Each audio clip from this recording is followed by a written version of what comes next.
Hello everyone, and welcome to my channel General Hospital Official. I hope everyone is having a wonderful day. Before we begin, please hit the subscribe button and give this video a thumbs up. Josslyn says goodbye to Dex on General Hospital. Another goodbye for Joss. On the episode of General Hospital, a saddened Josslyn said her final goodbye to Dex, causing heartbreak in Port Charles. When the news of Dex's death emerged, Anna called the only person she knew who would be there for a mourning Josslyn. Jason arrived as frigid as ever as they watched Joss say farewell to her boyfriend. Dex, who had recently joined the list of GH's lost prospective characters, remained quiet and pale as Joss processed his death, from him appearing like a stranger in the bed to still feeling him with her. She emotionally told him she loved him and thanked him for loving her. When she finished, she saw Jason and jumped into his arms. As Joss joined Jason on the famed footbridge, he pondered why he had brought her there. Longtime watchers could be comforted by the sight of the bridge, but Jason needed to explain to Joss that it was his favorite spot to think and communicate, allowing her to express her grief over the deaths of Dex and Oscar. Investigation Nation. Meanwhile, at GH, Portia invited Lucky to join her meeting with Elizabeth, where she informed her that she required her to temporarily step down as head nurse. Elizabeth didn't fight it, but instead started working with Lucky to figure out what was going on inside the hospital. Anna contacted Mac and Felicia from the nurses' station to discuss Dex's death. After she blamed herself for inviting Dex to join the PCPD, Mac and Felicia helped her realize that whoever stabbed Dex had most certainly come to GH to do the job. Who do you believe was responsible for Dex's death? Please let us know in the comments. Dex appeal: the loss of General Hospital could benefit Young and Restless, Bold and Beautiful, and Days of Our Lives. Just because General Hospital sentenced rookie cop Dex Heller to death does not imply that actor Evan Hofer is ready to retire from daytime television. In an exclusive interview with Soaps.com, he expresses his willingness to lather up again. "You know, I believe if it's the right tale and the right character, I'm very content with any media. I've loved my time on the soaps," says the actor.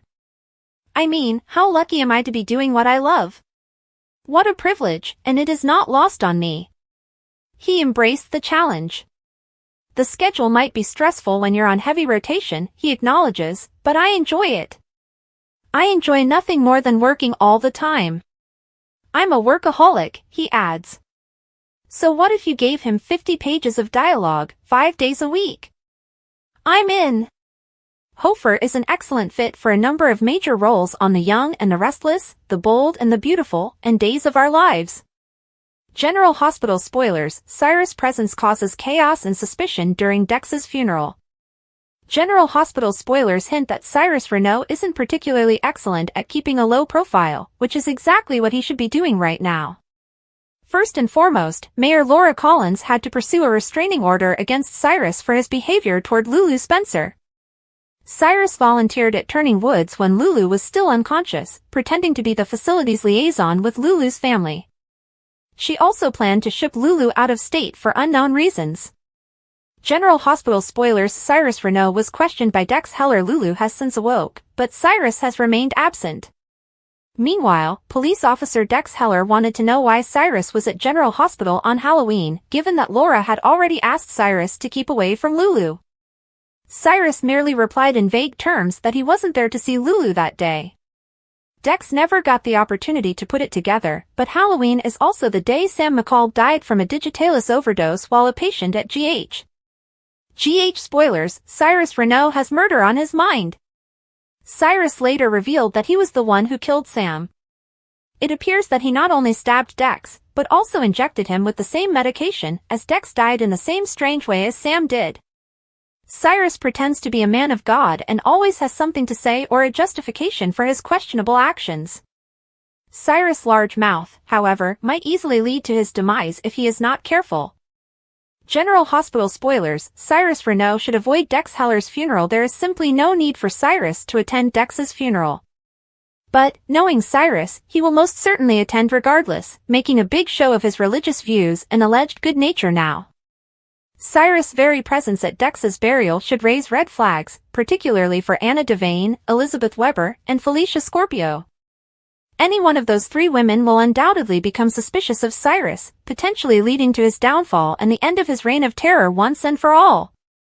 GH spoilers, what do you think? Why did Cyrus kill Sam? Will Felicia remember important information about Dex's stabbing? Will Anna or Elizabeth eventually connect the dots between Sam and Dex? GH spoilers, Michael admits his own adultery to Willow. According to General Hospital spoilers, both Michael and Willow Corinthos were unfaithful in their marriage.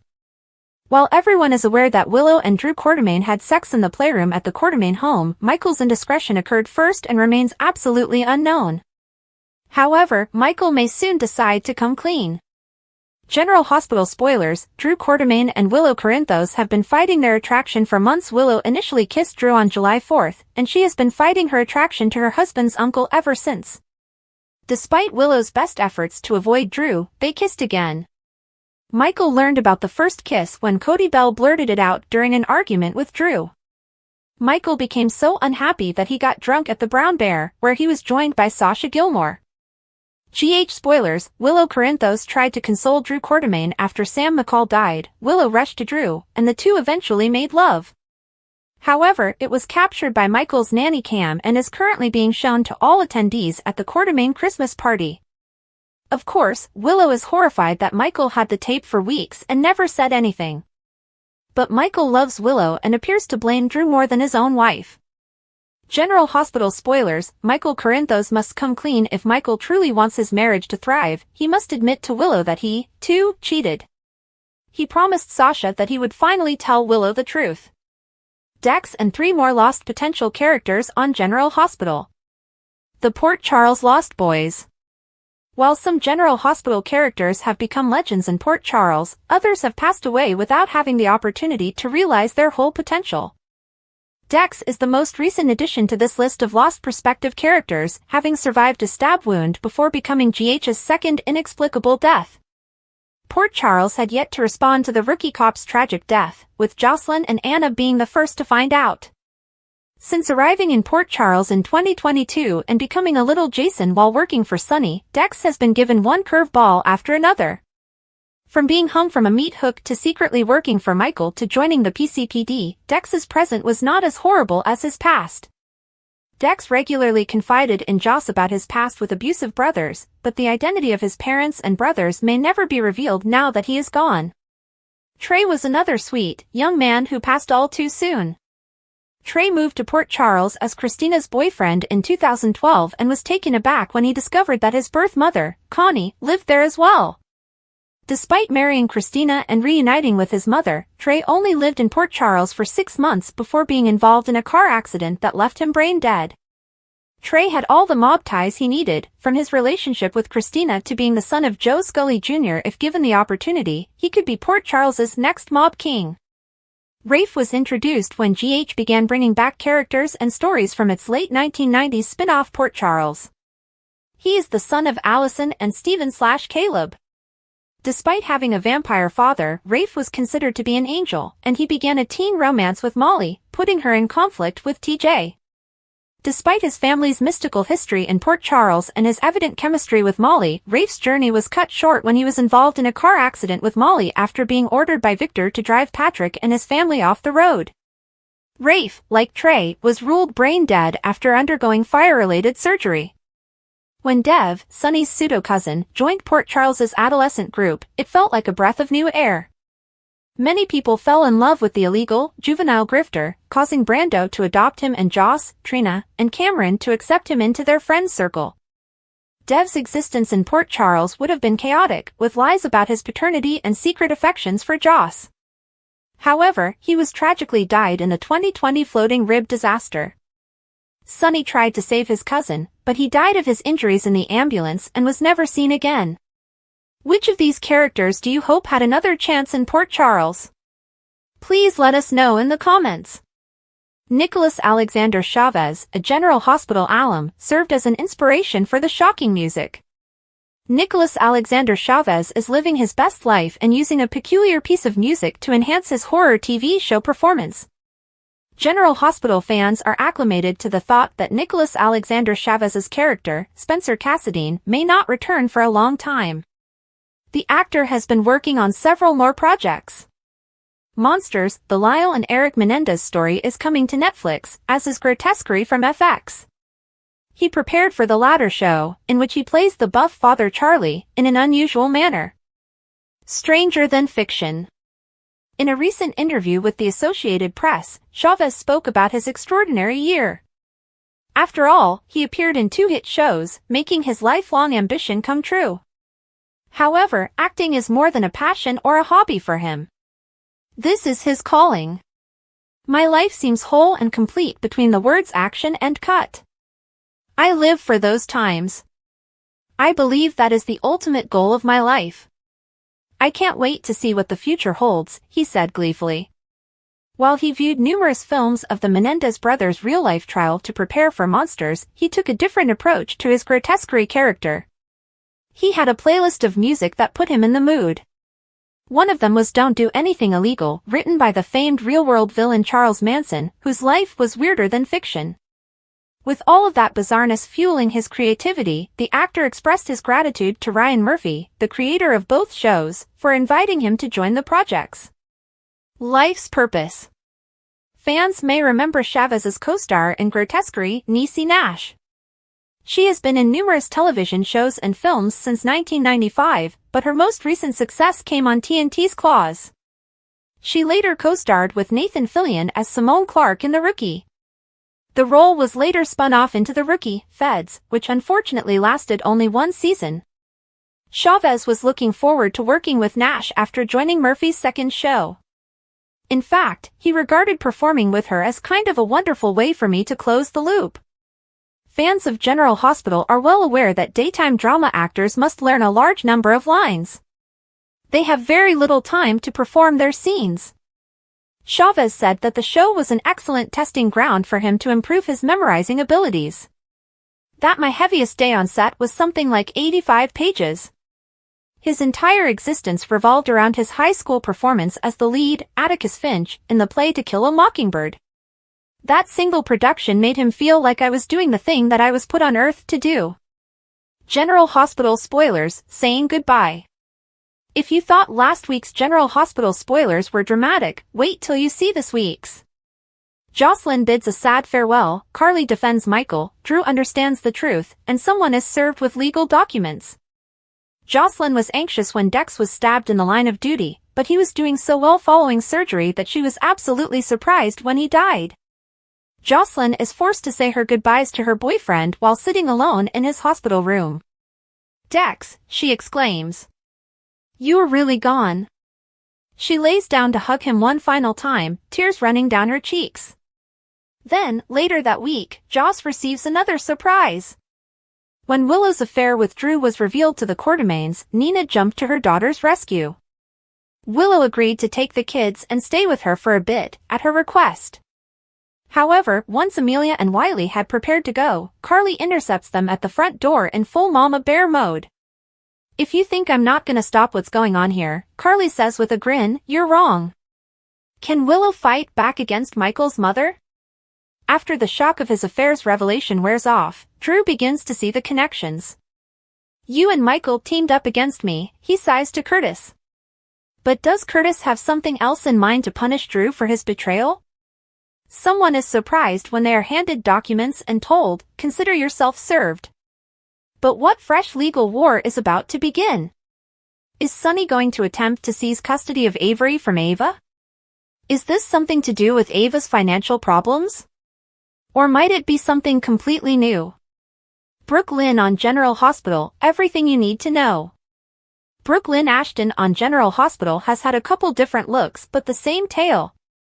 However, for newer viewers who may not be familiar with the history, we've compiled a list of highlights. Who plays Brooke Lynn?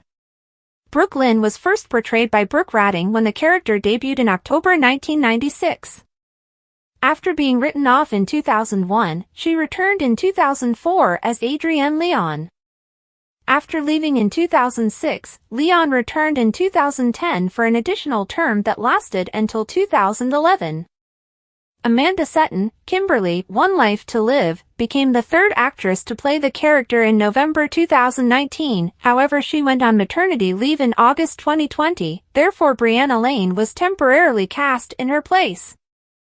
By November, the character had left Port Charles again, but Setton returned in March 2021 and continues to play her to this day. Who are Brooke Lynn's parents? Brooke Lynn is the daughter of Ned Ashton Quartermaine and Lois Cerullo. After her parents divorced, she was reared by her mother before going in with her father as a teenager. She befriended Georgie Jones and Dylan Quartermaine, but she refused to pursue her singing career professionally because her mother had always pushed her to do so. When Lois became connected with criminal Lorenzo Alcazar, Brooke retaliated by cozying up to Diego Alcazar. Brooke, despite fleeing to Mexico with Diego and attempting to assist him in determining whether Sonny Corinthos was responsible for his father's death, was left out in the cold when Diego went to Maxie Jones. Worse, she ended up being Maxie's roommate at Port Charles University. When Brooke was drunk at a party and nude images of her were disseminated, she knew Diego was the stalker. He sought vengeance since he blamed Brooke and the other teenagers for Sage Alcazar's death at the Quartermaine estate. Brooke Lynn and Dante. Brooke decided to leave Port Charles to pursue a career in music, but she returned a few years later after being cut off from her trust fund. She made some extra money from Carly, who hired her to seduce Dante Falconeri away from Lulu Spencer. But when Brooke discovered Dante actually loved Lulu, she had to resort to drugging him so they could be found in a compromising situation. However, when Lulu discovered that Johnny had been drugged, Brooke attempted to blame Carly, but Carly turned the tables on her. Brooke, who did not want to rely on the Quartermaines, found work with Nicholas Cassadine, accompanying him to business engagements and events. However, as their affections for each other grew stronger, Elizabeth Weber attempted to seduce him. Although Nicholas picked Brooke, he eventually encouraged her to accept an offer to go on tour with a band, and the two parted ways as friends. Why has Brooke Lynn returned? Brooke Lynn returned to Port Charles in November of 2019 to drown her sorrows at Charlie's Pub and strike up a conversation with Julian Jerome. It emerged out she was expecting to utilize part of Quartermaine's influence to get rid of her prior manager, Link, who was pressuring her to finish her contract. Ned refused to bail out his daughter, so she agreed to sell her ELQ shares to Valentine Cassadine in exchange for him getting Link off her back. Ned offered his daughter a position at ELQ, but when Brooke Lynn accidentally revealed a secret arrangement in a social media post, she was sacked. She retaliated against Lulu for posting the story about her error, and the long-standing rivals engaged in a nasty catfight that resulted in Brooke's arrest. Later, they attempted to reconcile, and Brooke asked Lulu if she could borrow her boyfriend, Dustin Phillips, whom she had known previously, so that they could work on a new song. Why couldn't Brooke Lynn sing? When it was revealed that Brooke Lynn had sold her shares to Valentine, Ned was upset with his daughter and booted her out of the estate. Brooke Lynn was planned to sing a new theme for Deception at the 2020 Nurses Ball, but when she saw Nellie Benson orchestrating Wiley's kidnapping, she tried to contact the cops, but Nellie attacked her and stabbed her throat with a pair of scissors. Fortunately, she survived, but she refused to accept her father's apologies and slept on Harrison Chase's couch instead of returning to the estate. Lucy Coe tasked Brooke Lynn with delivering a new song to promote Deception, so she requested Amy Driscoll to give the voice because she was still unable to sing due to a throat injury. Unfortunately, after a live performance for a potential investor, Brooke Lynn and Amy's deception was uncovered, and she was fired. Brooke Lynn was appalled when she discovered Ned had cheated on Olivia with Alexis, and all attempts to reconcile the father and daughter failed. Brooke Lynn sought solace in Valentine's bed one night, and when she decided she wanted to return to Bensonhurst to gain perspective, she packed a pregnancy test. Was Brooke Lynn pregnant? When Brooke Lynn returned to Port Charles in March 2021, she had a big pregnancy belly and quickly informed Valentine that he was going to be a father. She also exploited the unborn kid to put pressure on Valentine to return the ELQ shares he had taken from the Quartermaines. The only problem was that Brooklyn wasn't really pregnant. Realizing she'd have to have a baby so Valentine would maintain his end of the agreement, she teamed up with Maxie, who was genuinely expecting a child. Maxie was eager to go along with the crazy baby swap idea to keep her kid safe from her violent father, Peter August. But Valentine had moved himself, daughter Charlotte, and bodyguard Yuri into the Quartermain home to keep a close check on Brooklyn, making it difficult to carry out this mad idea. When Valentine became suspicious, Brooklyn finally admitted he wasn't Bailey's father. However, before she could tell him the truth, Chase intervened and claimed to be the girl's baby daddy. But having the cop involved in the scheme made things even more problematic when Brooklyn fell for him. Even after returning Louise to Maxie, Brooklyn remained attached to Chase. Why did Brooklyn and Chase split up? Brooklyn was angry when Link reappeared, and furious to discover that he owned all of the songs she'd written under his contract. Chase refused to help, but when things became heated, he slugged the shady producer and was suspended from the police force. Brooklyn took advantage of the chance to convince Chase to seek a singing career, hoping to drag Link down and reclaim her songs. This brought them even closer together, and Brooklyn and Chase decided to make their relationship official. Chase broke up with her when he discovered that Brooklyn had been approached about writing a letter of recommendation to have him reinstated as a police officer, but she never responded. Chase attempted to rekindle this relationship with Brooklyn many months later, but he was disappointed when she revealed that she had agreed not to testify against Link in exchange for the rights to her songs. However, at the 2023 Nurses Ball, Blaze and Brooklyn publicly accused Link of being a predator on stage. She also spoke up for Chase during his review board hearing, and he was restored as a police detective. But it was then discovered that Tracy had also intervened to gain Chase's job back, and she forced Brooklyn to return to work at Deception and collect company secrets for her about the deceptor. When Brooklyn was apprehended, she admitted to corporate espionage, even informing Chase about Tracy's role in getting him reinstated. She was upset to discover that Tracy was using the evidence she had acquired to sue Deception, so she decided to leave the Quartermain home. Chase invited her to move in with him, and she accepted. Brooklyn was relieved when her mother, Lois, arrived to support her after she was fired from Deception.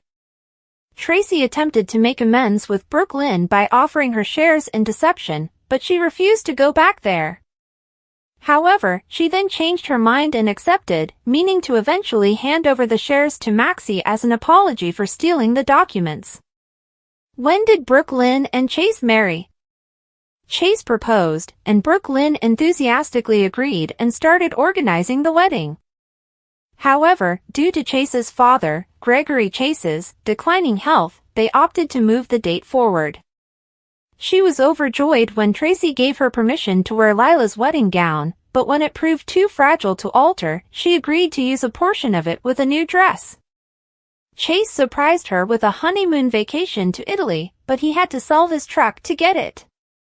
Brooklyn was about to buy him a new car, but Tracy advised her not to make him feel bad by undervaluing his sacrifice. Gregory experienced a health problem following the bachelor and bachelorette parties, but he assured the couple that he would be able to officiate their wedding. When the big day arrived in May 2024, he was nervous but helped declare Brooklyn and Chase married. Unfortunately, Gregory died that night, and the newlyweds postponed their vacation as Brooklyn consoled her heartbroken husband. When Finn fell off the wagon, Brooklyn and Chase stepped in to care for Violet while he went to treatment. Brooklyn and Chase enjoyed helping raise Violet so much that when she moved to Seattle to live with her father, they decided to conceive their own child. General Hospital, Josslyn's world in turmoil. Josslyn Jax is in for an emotional roller coaster and stunning revelations from December 16th to 20th. Josslyn is plunged into a vortex of grief, questioning, and danger following the sad death of Dex Heller. As she deals with the repercussions of losing the guy she loved, a surprise encounter at the Port Charles Church threatens to reveal even more truths. But who is behind the havoc, and how far will Josslyn go to find out? The love that was lost. Josslyn is devastated by Dex's unexpected death. Their relationship, albeit being new, was filled with passion and a strong connection. Dex was Josslyn's rock, someone who understood her fiery personality and relentless ambition. Losing him so soon feels like a tragic twist of fate, especially given the dubious circumstances. As Josslyn stands over Dex's grave, tears fall down her cheeks. She makes a solemn pledge to find out who took him away. Her heart is heavy with sorrow, but her determination is strong. Despite her mother Carly Spencer's appeals to let authorities handle the inquiry, Josslyn is determined to see justice delivered. A meeting in the church. The General Hospital preview depicts Josslyn standing stopped outside the town's renowned church, her expression a mix of amazement and perplexity. The backdrop is solemn, with church bells ringing as mourners assemble to commemorate Dex's life. But it is not the funeral procession that has Josslyn transfixed, it is the person standing in front of her. Is this someone from Dex's strange past? Could it be a family member Dex never mentioned, visiting to pay their respects, or to divulge long-buried secrets? Perhaps someone Josslyn thought was gone forever, such as Cameron Weber, has returned to offer solace during her darkest hour. The tension in the air is obvious as Josslyn takes a tentative step forwards. Whoever this person is, their presence will surely change the course of events going ahead. The Cyrus Renault connection. Cyrus Renault's shadow remains big over Port Charles, and fresh disclosures have linked him to a number of terrible incidents. From orchestrating Sam McCall's terrible death on Halloween to reportedly stabbing Dex Heller in a planned attack, Cyrus appears to be twisting strings with deadly precision. Dex's cryptic reference of meeting Cyrus in the hospital on October 31st takes on frightening new meaning.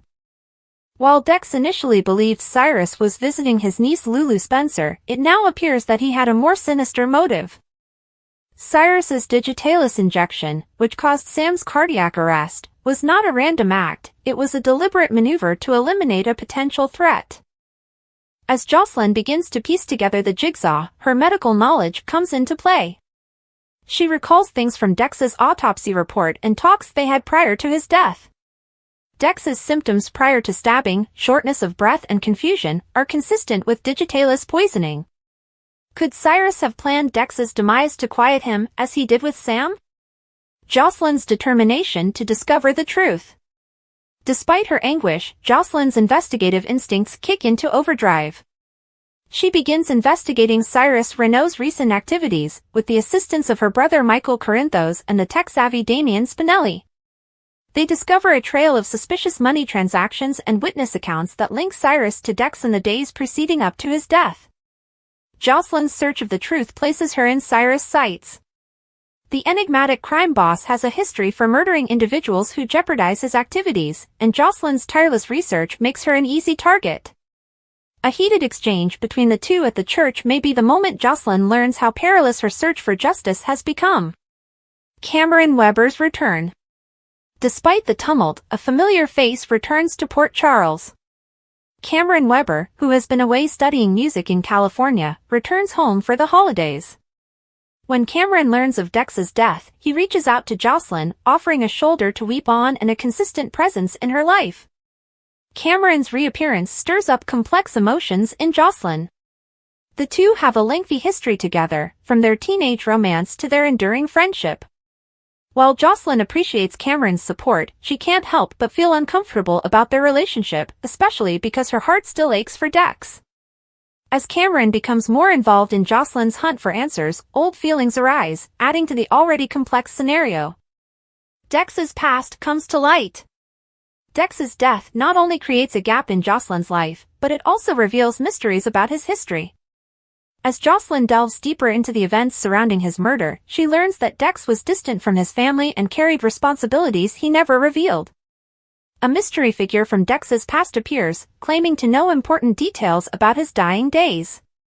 Is this individual an ally, or do they have their own agenda? Josslyn must decide whether to trust them, knowing that the truth about Dex's death could lead her to danger or justice. The fallout. The fallout of Dex's death causes shockwaves across Port Charles. Cyrus Renault's criminal enterprise is under fresh scrutiny, while Josslyn's unrelenting pursuit of justice draws her closer to the Corinthos family's darker connections. The borders between good and wrong become blurred as Josslyn struggles with her need for vengeance and the need to protect herself and her loved ones. As the week progresses, friendships move, secrets emerge, and Josslyn finds herself in the eye of a tempest that threatens to swallow her. Will she prevail, or will the cost of discovering the truth be too high? Thanks for watching. If you like this video, so please don't forget to subscribe my channel and don't miss any update.